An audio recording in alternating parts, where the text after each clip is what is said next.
saya memiliki harapan yang sangat tinggi.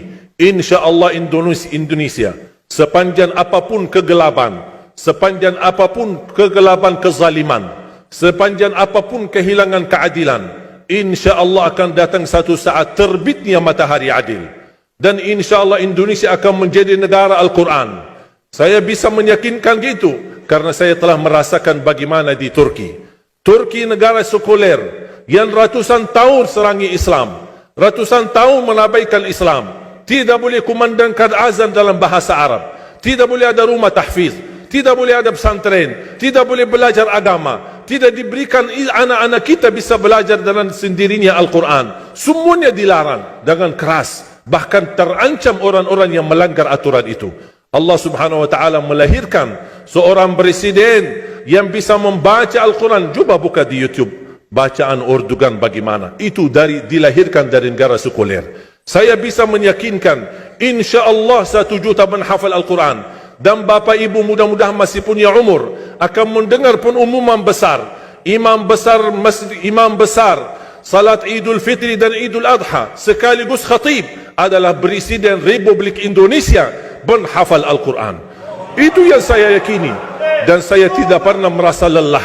Dan saya selalu berkata sama istri, kalau saya mati itu pun karena saya bersama Al-Quran. Wallahi jamaah sekalian, yang bersama Al-Quran tidak akan merugi. Berkah rizkinya, berkah umurnya, terjamin kebahagiaan.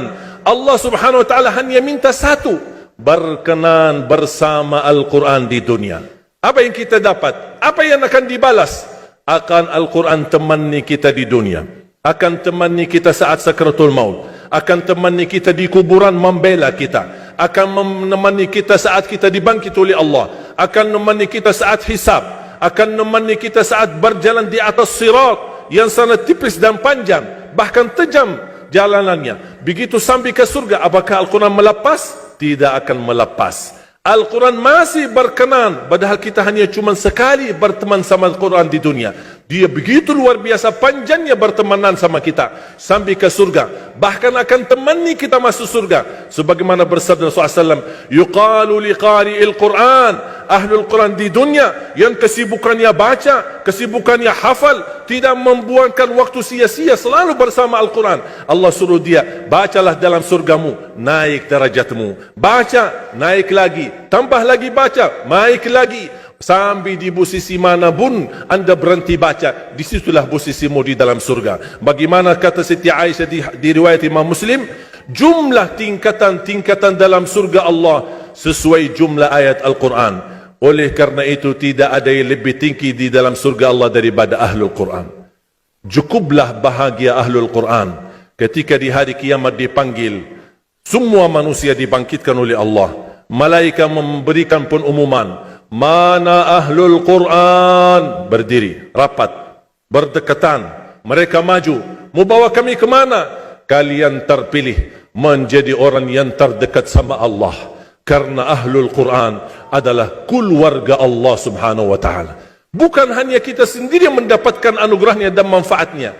Semua keluarga kita, termasuk orang tua kita dan orang yang ada di sekitar kita. Makanya jemaah sekalian, kalau anda gagal penghafal Al-Quran, anakmu pun gagal penghafal Al-Quran, jangan sisahkan walaupun saham menjadi saksi baik di hadapan Allah. Ya Allah, saya belum hafal, anakku gagal penghafal Quran, tapi insya-Allah hartaku, usahaku, pikiranku, tenagaku bisa terus memperjuangkan Al-Quran. Apa saja ya Allah, insya-Allah menjadi saksi baik. Dan nanti di hari kiamat, insya-Allah kita bersama Ahlul Quran mendapatkan syafaatnya Al-Quran di hari kiamat. Kita sangat membutuhkan ayat-ayat yang dikumandangkan ketika meninggal dunia. InsyaAllah setiap satu huruf akan disalurkan 10 kebaikan. Mudah-mudahan semua yang hadir diberikan kemuliaan dan keanugerah dari Allah menjadi Ahlul Quran, penghafal Al-Quran, penghayati Al-Quran, para pencinta Al-Quran, berakhlak-akhlakul Quran. Ya Allah, aku mohon atas izinmu ya Allah, kami bersama-sama bertemu di masjid ini. Berilah kepada kami kemuliaan bersama-sama bersama Ahlul Quran, di dalam surgamu ya Allah, ya Dzal Jalal wal Ikram, ya Arhamar Rahimin, ya Arhamar Rahimin. Anugerahlah kepada kami anak dan keturunan penghafal Al-Quran, anak dan cucu penghafal Al-Quran yang mampu menjaga nama baik keluarga kami, yang mampu membanggakan kami di hadapan-Mu hari kiamat, yang mampu menghadiahkan mahkota untuk kedua orang tua kami. Birahmatika ya Arhamar Rahimin. Ya Allah, maafkan kalau kami tidak berhasil menjadi penghafal Al-Quran. Tapi ya Allah, kami kurbankan nyawa kami, harta kami, usia kami, tenaga kami, pemikiran kami, ilmu kami untuk Al-Quran, agar Indonesia ke depan menjadi negara Al-Quran, agar Indonesia menjadi contoh terbaik untuk mata dunia, agar bisa kita melahirkan. Karena saya meyakinkan ya Allah, dan kami semua meyakinkan, terjamin masa depan Indonesia baldatun tayyibatun wa rabbun ghafur kalau selalu bersama Al-Quran. اغفر لنا ولوالدينا ولجميع المسلمين والمسلمات والمؤمنين والمؤمنات الأحياء منهم والأموات. ربنا آتنا في الدنيا حسنة وفي الآخرة حسنة وقنا عذاب النار. وصلى الله على سيدنا ونبينا محمد وعلى آله وصحبه وبارك وسلم والحمد لله رب العالمين. سبحانك اللهم وبحمدك.